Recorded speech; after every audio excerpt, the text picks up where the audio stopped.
जय श्री जगन्नाथ बेहेरा सार tutorial YouTube channel को समस्त को स्वागत। पिला माने आज आमे पंचम श्रेणी नुआ भाषा महक बहिर द्वितीय अध्यायटी को आलोचना करिबा एवं ताको आमे पढ़िबा सहजरे एवं सरल भाव बुझिबा को चेष्टा करिबा। ठीक अछि, तेणु पिला माने वीडियो को जीवा पूर्वर मु समस्त को अनुरोध करुछि जो माने मोर चैनल को ए पर्यंत सब्सक्राइब करि नाहंती दया करी मोर चैनल को सब्सक्राइब करिबा सहित अधिक रु अधिक लाइक एवं शेयर करिबा को मध्य भूलंतु नाही। ठीक अछि, एबे आमे जीवा द्वितीय अध्यायटी कोन रहिछि देखिबा एवं पढ़िबा सहित ताको बुझिबा को चेष्टा करिबा। ठीक अछि, तेबे द्वितीय अध्यायटी आमर गोटे गद्य विभाग रही पिला माने ताहार नाम कौन रही न्यायर सिंहासन रही।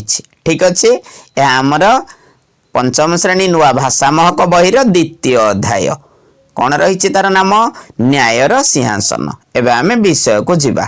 ठीक अच्छे, अनेक वर्ष तलर कथा उज्जयिनी नाम एक ऐतिहासिक तथा प्राचीन नगरीटीए थिला। ठीक अच्छे, अनेक वर्ष तलर कथा उज्जयिनी नाम एक ऐतिहासिक तथा प्राचीन नगरीटीए थिला। ठीक अच्छे, से प्राचीन नगरीटीर नाम कौन थिला ना उज्जयिनी, मन रख पिला माने। ठीक अच्छे, सेठारे भोजराज नाम जड़े राजा राजत्व करुथिले। ठीक अच्छे, से जो उज्जयिनी नगरी थिला से उज्जयिनी नगरी रे जड़े राजा राजत्व करुथिले बा शासन करुथिले।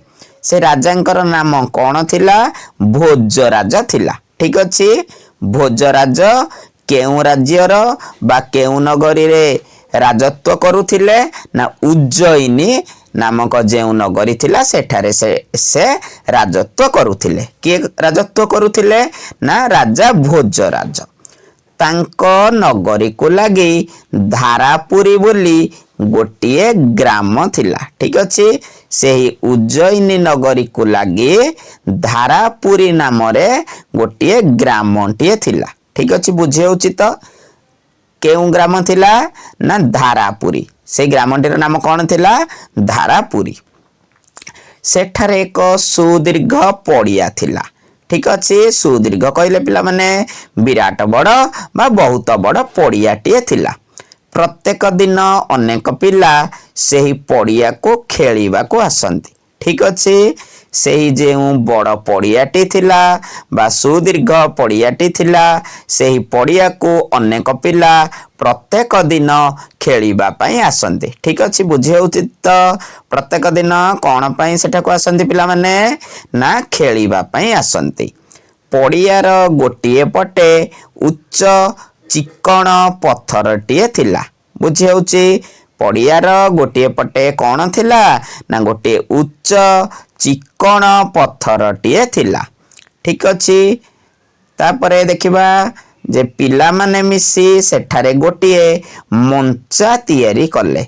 बुझे उची से जो पिला माने खेलिबा को आसंती से पिला माने मिसी सेठारे गोटिए कौन तैयारी कले ना गोटिए मंचा तैयारी कले। मंचाटी सिंहासन भली देखा जाउथिला। से जो मंचाटी पिला माने तैयारी करिथिले से मंचाटी किपरि देखा जाउथिला ना सिंहासन भली। मंचा तैयारी परे पिलाटीए सेथिरे थिबा पत्थर उपरे बसी। ठीक अच्छे, पत्थर उपरे बसी पड़िला। ठीक अच्छे, मंचा तैयारी परे पिलाटीए सेथिरे थिबा पत्थर उपरे बसी पड़िला एवं सबु सांगं को डाकी कहिला ए सिंहासन आजिठु मोर। ठीक अच्छे, गोटे पिला से मानक मध्यरु से जो उच्च पत्थरटी थिला से उच्च पत्थर उपरे बसी पड़िला एवं सबु जो सांग मानक डाकी कहिला ए सिंहासन टे आजिठार मोर। ठीक अच्छे पिला माने बुझे उचित। तापरे कौन हम देखिबा जे मु राजा। ठीक अच्छे, मु राजा तुम्बे माने मोर पारिषद वर्ग। किए कहला ना से मानक भितर गोटे पिलाटे कहला से सिंहासन उपरे बसी पड़ला अर्थात से पत्थर उपरे एवं से कहला मु राजा तुम्बे माने मोर समस्ते ପାରିଷଦ ବର୍ଗ। ଠିକ ଅଛି। ତୁମ୍ଭେ ମାନେ ଜଣ ଜଣ କରି ତୁମର ଅଭିଯୋଗ ମୋ ନିକଟକୁ ଆଣ। କିଏ କହିଲା? ସେ ଯୋଉ ପିଲାଟି ପଥର ଉପରେ ବସିଥିଲା ବା ଉଚ୍ଚ ଚିକଣ ପଥର ଉପରେ ବସିଥିଲା ସେ ପିଲାଟି କହିଲା। ତାପରେ କଣ କହିଲା? ଯେ ତୁମ୍ଭେ ମାନେ ଜଣ ଜଣ କରି ତୁମର ଅଭିଯୋଗ ମୋ ନିକଟକୁ ଆଣ। କିଏ କହିଲା କଥାଟି?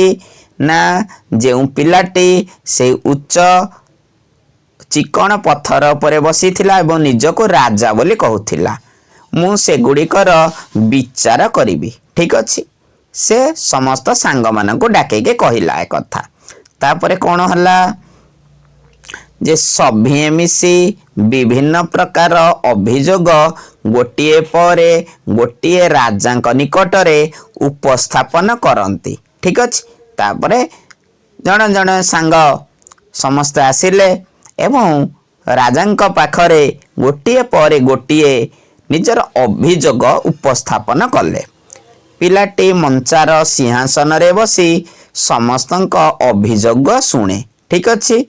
ପିଲାଟି ରାଜା ହୋଇ ସେଇ ସିଂହାସନ ଉପରେ ବସି ସମସ୍ତଙ୍କର ଅଭିଯୋଗ ଶୁଣେ ଓ ତୁରନ୍ତ ସମସ୍ତଙ୍କୁ ଖୁସି କଲା ଭଳି ଠିକ ଅଛି ଫଇସଲା ମଧ୍ୟ ଶୁଣାଏ। ଠିକ ଅଛି। ଯିଏ ଯେଉଁ ଅଭିଯୋଗ କରନ୍ତି ତାର ଫଇସଲା ତାର ସମାଧାନ ମଧ୍ୟ କରି ଶୁଣାଏ। ପିଲାମାନେ ନିୟମିତ ଏଭଳି ଖେଳ ଖେଳନ୍ତି ଓ ବହୁତ ମଜା କରନ୍ତି। ଠିକ ଅଛି ପିଲାମାନେ, ବୁଝି ହେଉଛି ତ? ତାହେଲେ ପିଲାମାନେ ନିୟମିତ ବା ପ୍ରତ୍ୟେକ ଦିନ ଏଭଳି ଖେଳ ଖେଳନ୍ତି ଏବଂ ମଜା ମଧ୍ୟ କରନ୍ତି। ଠିକ ଅଛି। ତାପରେ କଣ ହୋଇଛି ଦେଖିବା?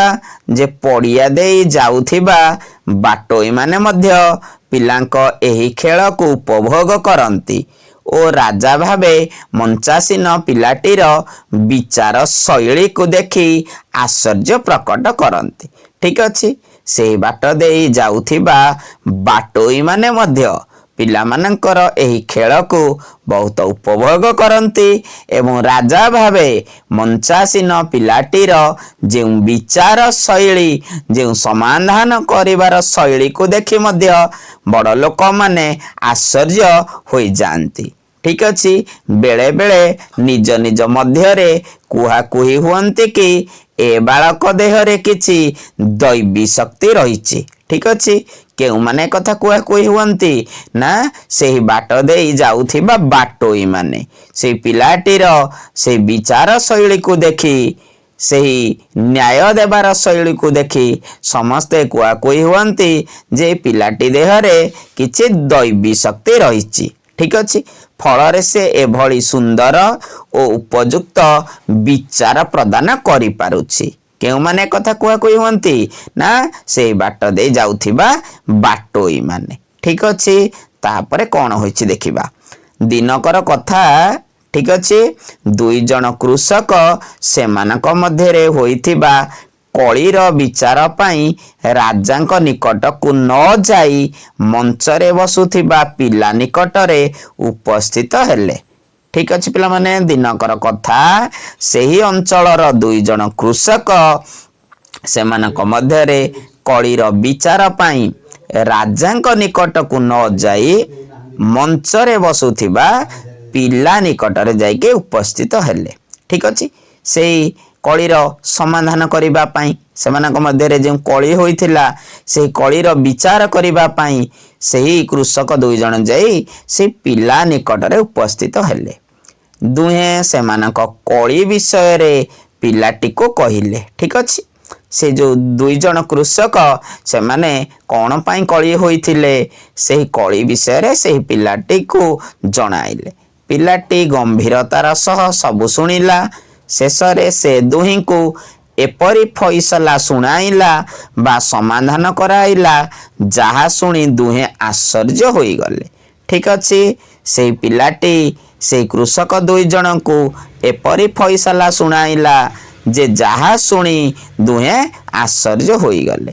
ସେହି ଦିନଠାରୁ ଲୋକମାନେ ନିଜ ନିଜର ଆପତ୍ତି ଅଭିଯୋଗକୁ ନେଇ ଆଉ ରାଜାଙ୍କ ନିକଟକୁ ନ ଯାଇ ସେହି ପିଲାଟି ପାଖକୁ ଆସନ୍ତି। ठीक अच्छे पिला माने बुझी होउची सेही पिलाटी जो राजा भाव बसी से पिलाटी पाखक एथर लोक मैंने आसवाक लगिले निज निजर अभियोग नहीं ठीक अच्छे आउ राजा निकट को कहीं गले नहीं एथर जे जार अभियोग नहीं ये पिलाटी पाखक समस्ते आसवाक लगिले पिलाटी सभी को संतुष्ट कला परी न्याय मध्य प्रदान करे ठीक अच्छे फल पिलाटीर जस सबुआडे व्यापीवाक लगिला धीरे धीरे पिलाटीर जस पिलाटीर सुनाम से अंचल सारा व्यापीवाक लगिला ठीक अच्छे सबुआडे पिलाटीर ना प्रचार है प्रसार है तापरे कौन है ना तापरे राजा निकट में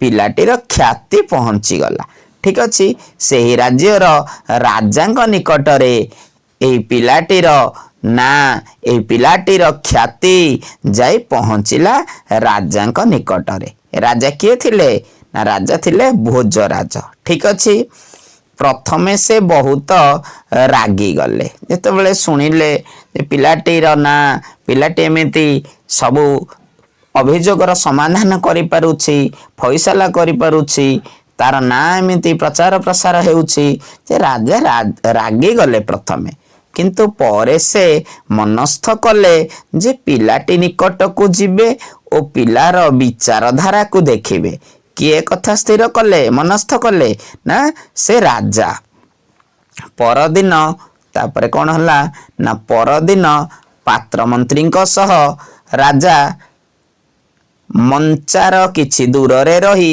पिला मानक खेल को निरीक्षण कले ठीक अच्छे ता परदिन राजा निजर पात्र मंत्री सहित गले एवं मंचार किछि दूर रे रही से जो पिला माने खेलुथिले से पिला मानकर एही खेल को राजा निरीक्षण कले एवं बा देखिले से पिलाटीर बुद्धिमत्ता और न्याय प्रदान शैली को बहुत पसंद मध्य कले के पसंद कले ना से राजा ठीक अच्छे तापरे कौन हला ना मंत्री को पाख को डाकी कहिले सतरे ए पिला बड़ बुद्धिमान ठीक अच्छे ता विचारधारा को मानिबा को पड़िबो किए कहले कथा ना से राजा कहिले ठीक अच्छे क्या कहले ना तांकर मंत्री को कहले एते छोट बयस रे से जेउ न्याय विचार करुछि बड़ माने मध्य ता निकट रे हार मानिबे एही समय रे जणे पारिषद कहिले हजूर ए पिला तो नीति मंच रे बसुथिबा पिला नुहे प्रतिदिन मंचारे बसुथिबा पिला ज्वर रे आक्रांत होइथिबा जोगु ता स्थान रे ए पिला मंचासीन होइछि ठीक अछि तले जणे पारिषद बा जणे से राज कर्मचारी राजा को जणाइले जे महाराज ए पिलाटी से पिला नुहे माने प्रतिदिन बसुथिबा बा नीति बसुथिबा से पिलाटी ए नुहे से पिलाटीर जेहेतु देह असुस्थ अछि बा ज्वर रे से आक्रांत होइछि तेणु ता स्थान रे आज आउ जणे पिला ए मंचासीन होइछि बा से अभिनय करुछि राजा कहिले तेबे एहा तो बड़ आश्चर्य कथा जहा भी हेउ एही मंचा सिंहासन रो निश्चय किछि चमत्कारिता अछि मु एहा को परीक्षा करिबी के कहले कथा ना राजा कहले ठीक अछि से राजा कहले ताहाले ही जो मंचा सिंहासन रो किछि चमत्कारिता गुण रहिछि जहा फल रे एपरि होई पारुछि ता मु एबे निजे एहा को परीक्षा करिबी के भाबिले ना सेही राजा भाबिले एही कथाटी ठीक अछि राजा तत्क्षणात सेही मंचा तळकू खोलिबाकू आदेश देले ठीक अछि एवं खोलु खोलु कौन हला ना खोलु खोलु मंचा तळु एक सुंदर चंद्रकांत पत्थर रे तैयारी रत्न खचित 32टी पुतलिका युक्त सिंहासन देखा पाइले ठीक अच्छे से जो मंचा तलटी को जिते राजा खोलिले ठीक अच्छे बा खोलिबा को आदेश देले जिते खोला गला से मंचाटी को ଖୋଳୁ ଖୋଳୁ ମଞ୍ଚା ତଳୁ କ'ଣ ବାହାରିଲା ନା ଏକ ସୁନ୍ଦର ଚନ୍ଦ୍ରକାନ୍ତ ପଥରରେ ତିଆରି ରତ୍ନ ଖଚିତ 32ଟି ପୁତଳିକା ଯୁକ୍ତ ସିଂହାସନ ଦେଖିବାକୁ ପାଇଲେ। ଠିକ ଅଛି, ରତ୍ନ ଖଚିତ ହୋଇଛି 32ଟି ପୁତଳିକା ଯୁକ୍ତ, ପୁତଳିକା କହିଲେ ପୁରା କଣ୍ଢେଇ ଲାଗିଥିବା ସୁନ୍ଦର ରତ୍ନ ଖଚିତ ଚନ୍ଦ୍ରକାନ୍ତ ପଥରରେ ତିଆରି ଗୋଟେ ସିଂହାସନ ମିଳିଲା। ସେ ଭିତରୁ ସିଂହାସନର 4ଟି ଗୋଡ଼ରେ 4 ଜଣ ଦେବଦୂତଙ୍କ ମୂର୍ତ୍ତି ଖୋଦିତ ହୋଇ ସିଂହାସନର ଶୋଭା ବର୍ଦ୍ଧନ କରୁଥିଲା। ଠିକ ଅଛି, ସେ ଯେଉଁ ସିଂହାସନଟି ବାହାରିଲା ସେଇ ସିଂହାସନର 4ଟି ଗୋଡ଼ରେ 4 ଜଣ ଦେବଦୂତଙ୍କ ମୂର୍ତ୍ତି ପୁଣି ଖୋଦିତ ହୋଇଥିଲା। ଠିକ ଅଛି, ଯାହାଦ୍ୱାରା ସିଂହାସନର ଶୋଭା ମଧ୍ୟ ଆହୁରି ବର୍ଦ୍ଧନ କରୁଥିଲା ବା ଆହୁରି ସେଇ ସିଂହାସନ ସୁନ୍ଦର ଲାଗୁଥିଲା। ଠିକ ଅଛି, ତାପରେ କ'ଣ ହୋଇଛି ଦେଖିବା। ମାଟି ତଳୁ ସିଂହାସନ ମିଳିବା କଥା ପବନ ବେଗରେ ଚାରିଆଡ଼େ ବ୍ୟାପିଗଲା।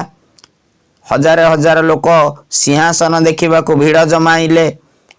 ଜଣେ ବିଦ୍ୱାନ ପଣ୍ଡିତ ସିଂହାସନ ଦେଖି କହିଲେ, ଏହା ସାଧାରଣ ସିଂହାସନ ନୁହେଁ। ଠିକ ଅଛି, ଏହା ବହୁ ବର୍ଷ ପୁରୁଣା ରାଜା ବିକ୍ରମାଦିତ୍ୟଙ୍କର ସିଂହାସନ। ଏହା ଉପରେ ରାଜା ବିକ୍ରମାଦିତ୍ୟ ଉପବେଶନ କରି ସତ୍ୟ, ଧର୍ମ ଓ ନ୍ୟାୟର ବିଚାର ପ୍ରଦାନ କରୁଥିଲେ। କିଏ କହିଲେ କଥା?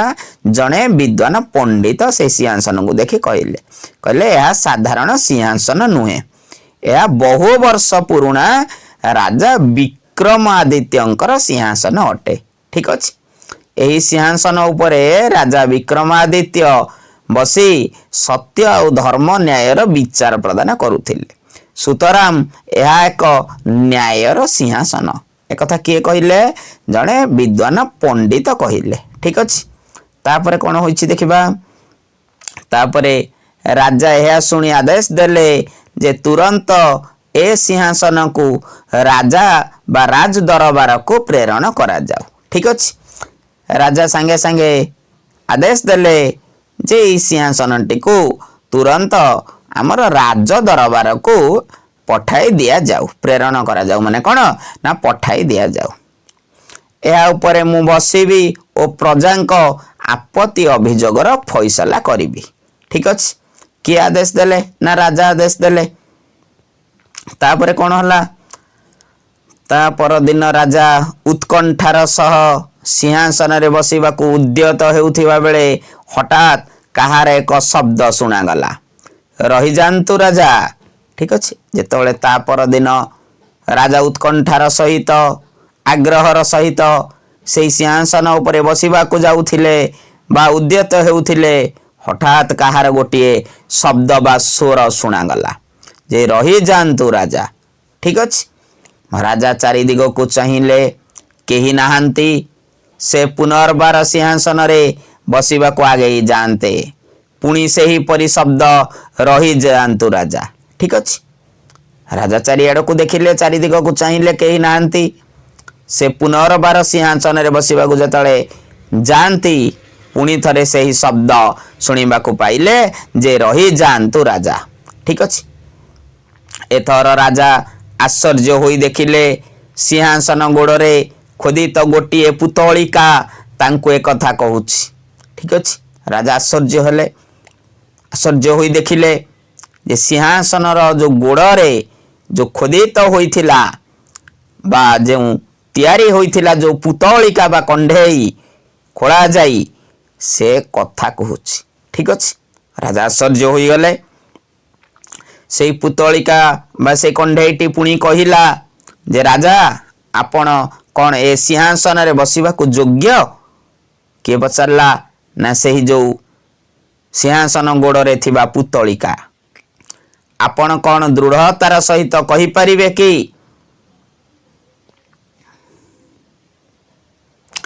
ଜୀବନରେ କେବେ ଚୋରି କରିନାହାନ୍ତି?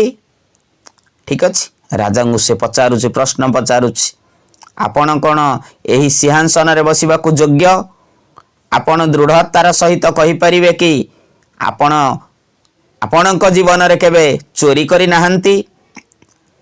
ଠିକ ଅଛି, ସେ ପୁତଳିକା ରାଜାଙ୍କୁ ପ୍ରଶ୍ନ କରୁଛି। ପଚାରୁଛି। ରାଜା ଲଜ୍ଜାରେ ମୁଣ୍ଡ ତଳକୁ କଲେ, କାରଣ ତାଙ୍କର ମନେ ପଡ଼ିଲା ସେ କିଛି ବର୍ଷ ତଳେ ତାଙ୍କର ଜଣେ ପାରିଷଦଙ୍କ ଜମିକୁ ଜବରଦସ୍ତ ହଡପ କରିଥିଲେ। ଠିକ ଅଛି। ପୁତଳିକା ପୁଣି କହିଲା, ଆପଣଙ୍କୁ ଏ ଚୋରି ଅପରାଧରୁ ମୁକୁଳିବା ପାଇଁ 3 ଦିନ ଧରି ପୂଜାର୍ଚ୍ଚନା କରି ପ୍ରାୟଶ୍ଚିତ କରିବାକୁ ପଡ଼ିବ। ଠିକ ଅଛି। ଯେତେବେଳେ ସେ ପ୍ରଶ୍ନ ପଚାରିଛି ସେ ପୁତଳିକାଟି, ରାଜାଙ୍କର ମୁଣ୍ଡ ଲଜ୍ଜାରେ ନଇଁଗଲା। କାରଣ ସେ ବା ତାଙ୍କର ମନେ ପଡ଼ିଲା ଯେ ସେ କିଛି ବର୍ଷ ତଳେ ତାଙ୍କର ଜଣେ ପାରିଷଦଙ୍କ ଜମିକୁ ଜବରଦସ୍ତ ହଡପ କରିଥିଲେ ବା ଛଡ଼ାଇ ଆଣିଥିଲେ। ଠିକ ଅଛି। ତେଣୁ ପୁତଳିକା ପୁଣି କହିଲା ଯେ ଆପଣଙ୍କୁ ଏ ଚୋରି ଅପରାଧରୁ ମୁକୁଳିବା ପାଇଁ 3 ଦିନ ଧରି ପୂଜାର୍ଚ୍ଚନା କରିକି ତାର ପ୍ରାୟଶ୍ଚିତ କରିବାକୁ ପଡ଼ିବ। ଠିକ ଅଛି। ଏହା କହି ପୁତଳିକାଟି ଡେଣା ହଲାଇ ସେଠାରୁ ଉଡ଼ିଗଲା। ଠିକ ଅଛି ପିଲାମାନେ, ବୁଝି ହେଉଛି ତ? ତାହେଲେ ଏହା କହିକି ସେ ପୁତଳିକାଟି ଡେଣା ଝାଡ଼ି ସେଠାରୁ ଉଡ଼ିଗଲା। ତାପରେ କ'ଣ ହେଲା ଯେ ରାଜା ପୁତଳିକାର କଥା ଅନୁସାରେ 3 ଦିନ ଧରି ପୂଜାର୍ଚ୍ଚନା ଉପବାସ କରି 4ଥ ଦିନ ସିଂହାସନରେ ବସିବାକୁ ଗଲେ। ଠିକ ଅଛି। ରାଜା ମଧ୍ୟ ସେଇ ଅନୁସାରେ କରିବାକୁ ଲାଗିଲେ। 3 ଦିନ ଧରି ପୂଜାର୍ଚ୍ଚନା କଲେ, ଉପବାସ ରହିଲେ ଏବଂ 4ଥ ଦିନ ସିଂହାସନରେ ବସିବାକୁ ଗଲେ। ହେଲେ ଏ କ'ଣ? ପୁଣି ଦ୍ୱିତୀୟ ପୁତଳିକା କହିବାକୁ ଲାଗିଲା ଯେ ରହିଯାଆନ୍ତୁ ରାଜା। ଠିକ ଅଛି। ଯେତେବେଳେ ରାଜା 4ଥ ଦିନ ସେଇ ସିଂହାସନରେ ବସିବାକୁ ଗଲେ, ପୁଣି ଥରେ ଦ୍ୱିତୀୟ ପୁତଳିକାଟି ସେହି କଥା କହିଲା ଯେ ରହିଯାଆନ୍ତୁ ରାଜା। ଆପଣ ଦୃଢ଼ତାର ସହିତ କହିପାରିବେ କି ଜୀବନରେ କେବେ ମିଛ କହିନାହାନ୍ତି? ଠିକ ଅଛି। ରାଜାଙ୍କୁ ସେଇ ଦ୍ୱିତୀୟ ପୁତଳିକାଟି ପଚାରୁଛି ଯେ ରାଜା, ଆପଣ ଦୃଢ଼ତାର ସହିତ କହିପାରିବେ କି ଆପଣ ଜୀବନରେ କେବେ ମିଛ କହିନାହାନ୍ତି ବୋଲି? ରାଜା କହିଲେ, ମୁଁ ତ ପିଲାବେଳେ କୌଣସି ନା କୌଣସି ଅସୁବିଧାରେ ପଡ଼ିଥିବା ବେଳେ ମିଛ କହିଦେଇଥାଏ।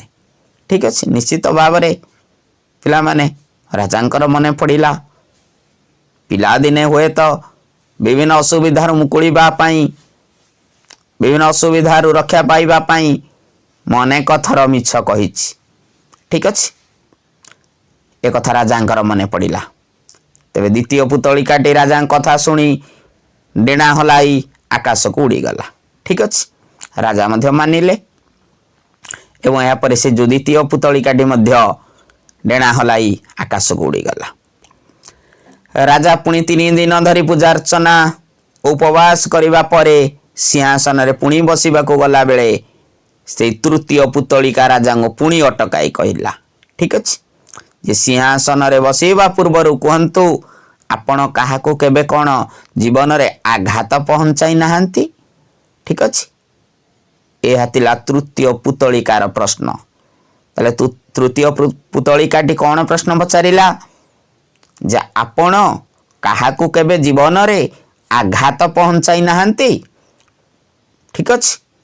ଏ ପ୍ରଶ୍ନ କିଏ ପଚାରିଲା? ନା ତୃତୀୟ ପୁତଳିକାଟି। ରାଜା ଏହା ଶୁଣି ପଛକୁ ଘୁଞ୍ଚିଗଲେ। ତୃତୀୟ ପୁତଳିକା ମଧ୍ୟ ଅନ୍ୟମାନଙ୍କ ପରି ଡେଣା ହଲାଇ ଉପରକୁ ଉଡ଼ିଗଲା। ଠିକ ଅଛି। ତାପରେ କ'ଣ ହୋଇଛି ଦେଖିବା। ନା ତାପରେ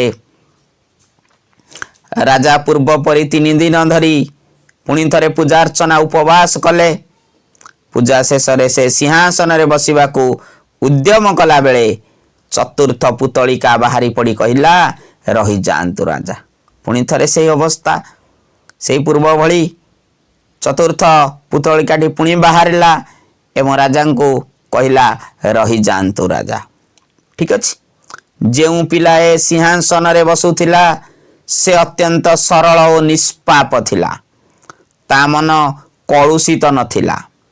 ତୁମେ ଯଦି ନିଜକୁ ଯୋଗ୍ୟ ବୋଲି ମନେ କରୁଛ ତେବେ ଏ ସିଂହାସନରେ ବସିପାର। ଠିକ ଅଛି। ତାହେଲେ 4ର୍ଥ ପୁତଳିକାଟି ରାଜାଙ୍କୁ ପଚାରୁଛି ଯେ ଯେଉଁ ପିଲା ଏ ସିଂହାସନରେ ବସୁଥିଲା ସେ ଅତ୍ୟନ୍ତ ସରଳ ଓ ନିଷ୍ପାପ ଥିଲା। ତାର ମନ କଳୁଷିତ ନଥିଲା। अत्यंत सरल निष्कपट से थिला। तेणु आपण जदि निजको सरल निष्पाप एवं निष्कपट बोली भावुछंती, आपण जदि निजको योग्य बोली मने करूछंती, तेबे ए सिंहासन रे बसी पारिबे। ठीक अछि। राजा को चतुर्थ पुतलिकाटी एभली प्रश्न करिबा परे तापरे कोन हला ना राजा बहुत समय धरी भाबिबा को लागिले। ठीक अछि। निजको निजे कहिले जदि गोटे सामान्य पिला ए सिंहासन रे बसी पारुछि, तेबे मु राजा भावे तो अधिक योग्य। ठीक अछि। राजा निजको निजे भाबिले, कहिले जदि गोटे सामान्य पिला ए सिंहासन रे बसी पारुछि, ताले मु तो जने राजा, मु तो अधिक योग्य ए सिंहासन रे बसीबा पाई। पुणी मु धनवान, बलवान और बुद्धिमान, एणु मु ए सिंहासन रे बसीबा को अधिक उपयुक्त। किए भाबिले, किए कहिले ना से राजा कहिले। एहा भाबी सिंहासन रे बसीबा को अग्रसर हेबा मात्रे चतुर्थ पुतलिका सिंहासन सहित आकाश मार्ग को डेणा हलाई उड़ी गला। ठीक अछि। तापरे तले राजा निजको योग्य बोली भाबी से सिंहासन रे बसीबा को गले बा अग्रसर होइछंदी जेतेबेले, सेतेबेले कोन हला चतुर्थ पुतलिकाटी सिंहासन सहित नहीं आकाश मार्ग को डेणा हलाई उड़ी गला। राजा न्यायर सिंहासन रे बसीबा नहिला। ठीक अछि। राजा वर्तमान से न्यायर सिंहासन रे बसी पारिले नाही, कारण से चतुर्थ पुतलिकाटी से सिंहासन टी को नहीं आकाश को उड़ी गला। ठीक अछि पिला माने। ताले एथरो आमे कोन बुझिले जे छोट पिला माने सबले सरल निष्कपट निष्पाप होई थांती, तांका मन रे गर्व अहंकार न थाए। ठीक अछि पिला माने। तेणु राजा निजको गर्वी मने करुथिले, धनवान मने करुथिले एवं बलवान बुद्धिमान मध्य मने करुथिले। तांका मन रे गर्व भरी रहितिला। ठीक अछि। तेणु से ए सिंहासन रे बसिबा पाई योग्य नथिले। ठीक अछि पिला माने।